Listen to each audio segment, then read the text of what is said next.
begin at Yale with freelance journalist Mark Oppenheimer. You know, I do a lot of different things. I write my column on religion for the New York Times, and I help edit a magazine of Jewish affairs, and I also teach part-time at Yale, where I'm sort of the journalist in residence. I give career counseling to undergraduates who think they might want to be journalists. Everyone is pressuring children to think engineering, medicine, science, as if those are the only things that matter. My concern is that we have too many universities teaching students political science or physics or engineering or how to sort of make stuff run, but they're not saying, why are we making it run? And that's where the humanities come in. Philosophy, religion, literature, those are the questions that we ask in the humanities. It's peripatetic. I'm on the move a lot. You know, it's definitely part of the freelance life. The next station is Grand Central. When you're not a tenured academic who has one job in the academy and you're writing for a wide publication, you know, you do newspaper work, you do magazine work, you do editing work, and all of it adds up to a career, one hopes.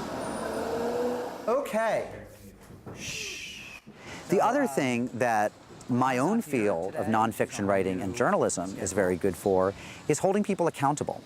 And they actually told her, we will, if you print this, we will come, we will stop the trucks, and we will take the papers away. And she was just journalists are the conscience of the government. They're also the conscience of every contract, every grant, every bit of money that's dispersed to do something in any field.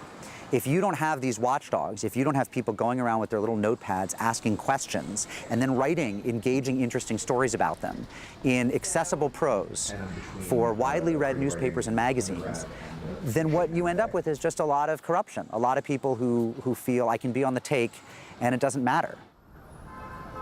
You know, what I decided I was best at was trying to be a bridge between the humanities fields in the academy and the common reader. The piece that we need the photographs for is about ultra-Orthodox Jews in Lakewood, New Jersey. So a lot of what I do is I read books by historians or religion scholars, and I then interview them and talk about their work in a way that the reader of a newspaper or a magazine can understand. Because I don't want stuff to stay locked up in the academy. You're both good dogs. I write about philosophy and literary criticism and history and religion. So those are the fields that interest me. And I think those are the fields that ask the really, really big questions in the way that I like. But I also think I'm a humanist in terms of my outlook on the world. I believe in the greatness of people, and I believe in our potential, and I think the world can be made better. Lord knows that as the father of 4 young daughters, you know, where would we be without our pediatrician, right? And that's the heart of, you know, the STEM education right there, is these people who go directly into helping people with science and medicine.